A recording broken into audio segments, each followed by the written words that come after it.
Ashley, they did the thing. They did all the things that we asked them to do. We said, hey, why don't you give us an after show like The Walking Dead, your other Yes. previous premiere cross-show multi-universe extravaganza? And they were like, oh, bet. How about that? Yeah, we will do that. Here you go. We'll give you that. We were like, hey, do a live show. They were like, bet we'll do a live performance, in fact, actually. No, just the one. We kind of wanted a world tour. And only this many people get to go. But still. Right. We're getting what we want. We're getting what we asked for. However, I'm gonna pick one little nit with my beloved corporate overlord AMC. Why you sort of stole our style there? We have Afterlife. That's our Patreon only segment after the show. You just get After Dark, huh? Okay. After Dark. That's the only time the vampires are around. They're all the vampire stories are after dark, people. Hello. It's true. They all are after dark. This is like just before dawn, maybe it should be called. Closing time. We're talking about vampires doing gigs. The original unofficial fan podcast for Anne Rice's Vampire Chronicles and the Lives of the Mayfair Witches. Welcome to the Coven, you butterscotch bitches. You butterscotch bitches.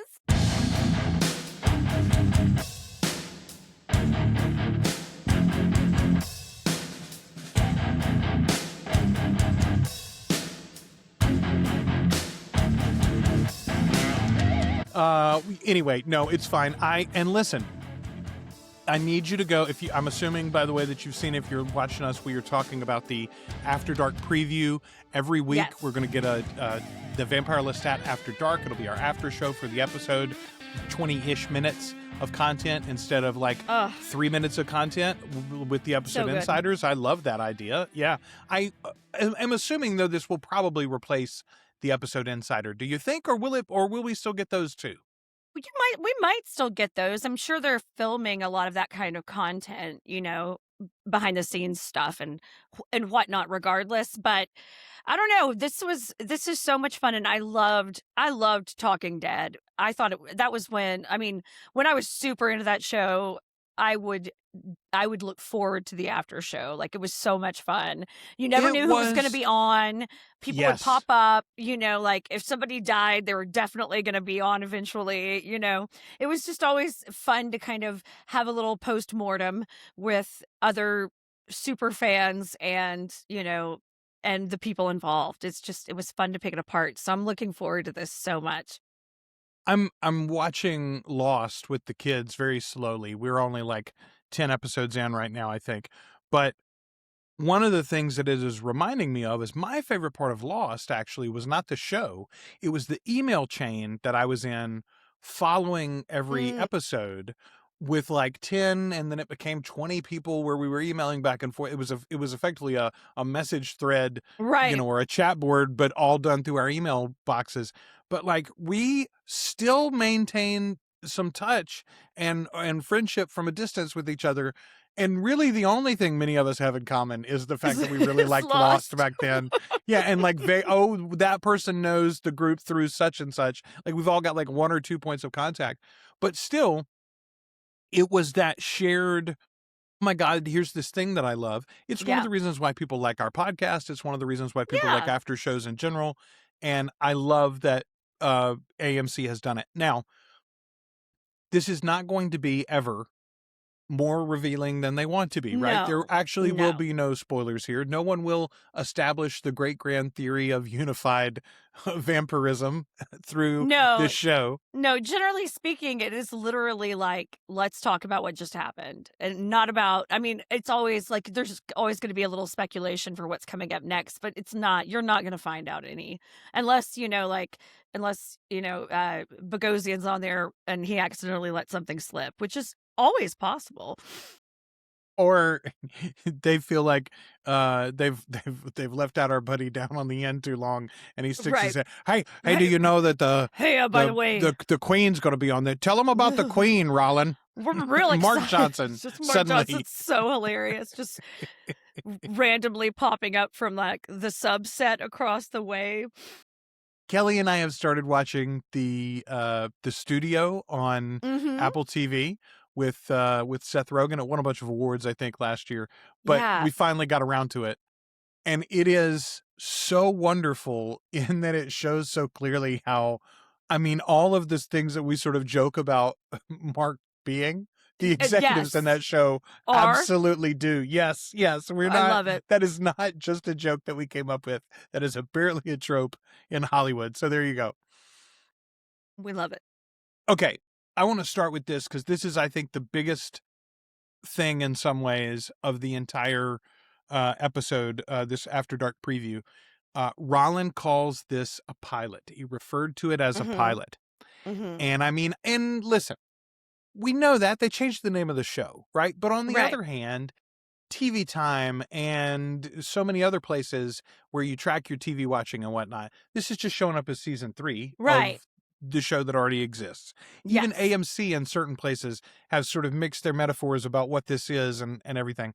But that to me says this creative team anyway, one of the goals they set out for themselves, one of the sort of like hurdles they were having to clear is we are onboarding people in a real way. I love that as an expectation. Yeah, well, and if you think about the very, very clear change in tone and style between the novels, Interview with the Vampire and the Vampire Lestat, this kind of like hard reset is kind of needed, and I love that it feels like this is going to be a very different type of show to interview, and I think that that's exciting too, to kind of see how they push the envelope in this direction as opposed to in that direction. Yeah. Marlen also said, anytime it felt well made or choreographed or elegant, it just smelt inauthentic or a little off. We're like, got to introduce some chaos to this. Yeah. Oh, we got to shake this up and make it more rough edged. Also, he says episodes end up feeling more like tracks on an album. Yeah. It sometimes feels disjointed the way that they're going about the storytelling this season, which again is like, okay, I'm down for that. But Ashley, at this point, the bar they have set for themselves is so high. I am so worried about disappointment right now, honestly. I mean, right? I don't feel that way. I just have excitement. And maybe the part of that is because I have this upcoming journey I'm going on tomorrow. But I am just like cranked about it. Like I have really I have no trepidation. I have nothing but excitement about it. So by the time most people are watching or hearing this, you will actually already be back from New York. Yes. But you will be in attendance with a media pass at the one night only event for the Vampire Lestat. So you'll get to see that premiere episode in person with a crowd full of... insane. Right? How much fun is that going to be? And then you'll get to see the man himself. I am genuinely, and you and I, the last time we recorded, we both realized all of a sudden that Sam won't be alone on stage. The band will be there too. You're going to get to see Noah. Yeah, I'm so excited. Like, and I mean, and Tough Cookie and all the rest of them too. But like it's very. Oh, I loved them talking about TC's cunty little Bob.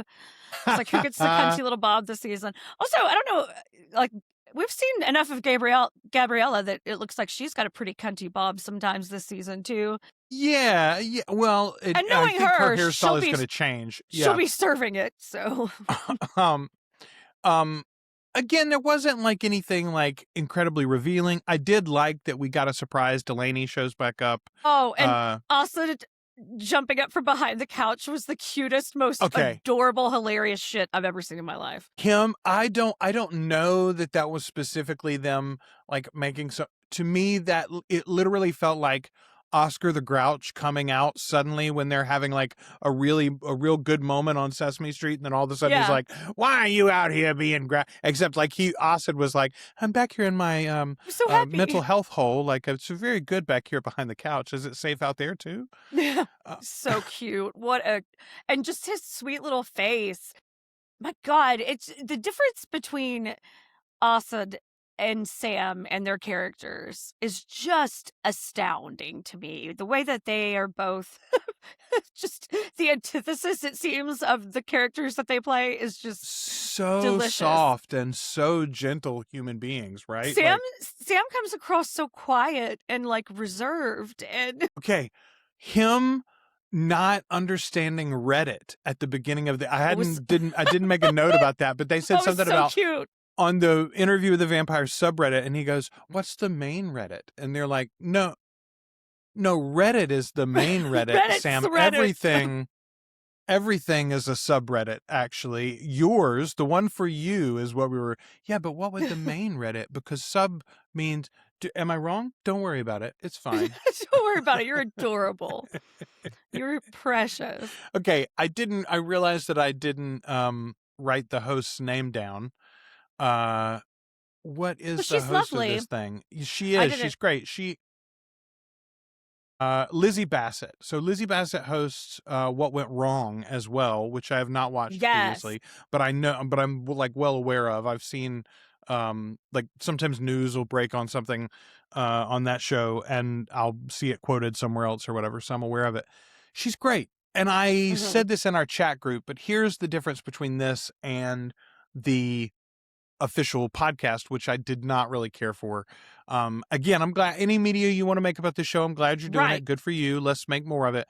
But this knows what it is, and it just leans into that, right? It's like, hey, we're going to give you some members of the cast and crew and probably some other celebrities that like this thing and are available around the time you're filming. And so play some games with them and say something funny and try to get us like 3 TikTok clips, and otherwise fuck off, because that's all we want from you, right? Yeah, it's going to be a delightful little thing. It's not, I mean, it is going to be exactly what it is. And if you watch Talking Dead, you know what we've got coming. I mean, it's such a great format. It's such, I mean, like, it is what it is. You're not going to get the nuclear secrets from these.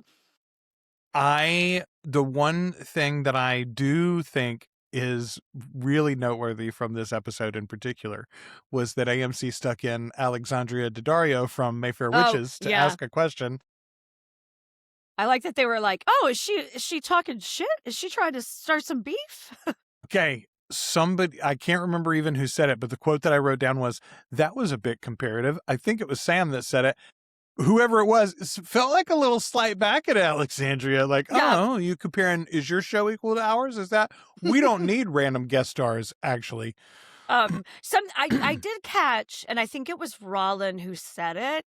They were talking about something that we might see in the future. Maybe it was even like Devil's Minion, or I can't remember exactly what it was, but he was like, "Oh, you have to wait for season 3 for that." And I was like, "Season 3, eh?" He referenced 2 things specifically that I thought were interesting. First of all, he said there is at least one character that appears in all 3 shows. Meaning Talamasca, Mayfair Witches, and our show, Interview of the Vampire, now the Vampire Lestat. My guess on that one is probably Raglan James. He's already checked off 2 of the 3. 100%. So like, and it makes perfect sense for him to be in Mayfair Witches, especially if they're trying to sort of recenter a little bit on the actual books at all. Raglan's not in those books, but the Talamasca is in a big way. Absolutely. And that seems to me that makes the most sense. The other thing though that Marlen mentioned in the, first of all, they said there's a character that will appear this season that's from much later in the books. And there was expectation about that quite a lot. But he also referenced Memnock. He says Memnock gets a reference this season. And I must have dozed off during that. I must have missed that. He specifically name dropped Memnock, which I was surprised by.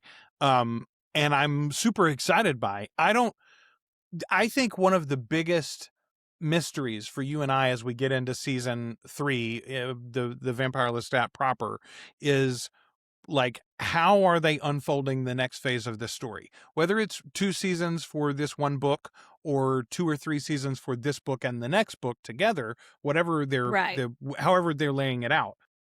Those 2 stories meld into each other in some ways, and there are various ways that they could give it to us that will be interesting and surprising and a roller coaster even for book readers like you and me. And I think since we've just gone back and rewatched season 1 and 2, it's so clear that that's what they did there. the fact that he's talking about these later characters, I'm like, oh, he's going to spin it up for us again. Like, yeah, this is going to be fun. I mean, I knew it was going to be fun, but again, get to the show already, because my expectations could not get higher. They can only be disappointed at this point. Just give me the show, and please stop telling me how awesome it is. I mean, my God, I am so ready. It's like, please, let's just get to the doing of the thing now. I'm ready for it. So, again, as we're dropping this, if you're on YouTube especially, you might have already met Ashley in person in New York for the big one night only. All of us will be celebrating with the Vampire Lestat very soon. We record our episodes about the Vampire Lestat at different times so that we can get them out right after the episode's release. So I don't know exactly how we're going to be talking about these After Darks ongoing, but when there are cool things in the After Darks, we will mention them somewhere on the show. So watch out for them here on the channel. Until the next time we talk to you, we have been your hosts. I am Joel. Ashley. We are the Articulate Coven.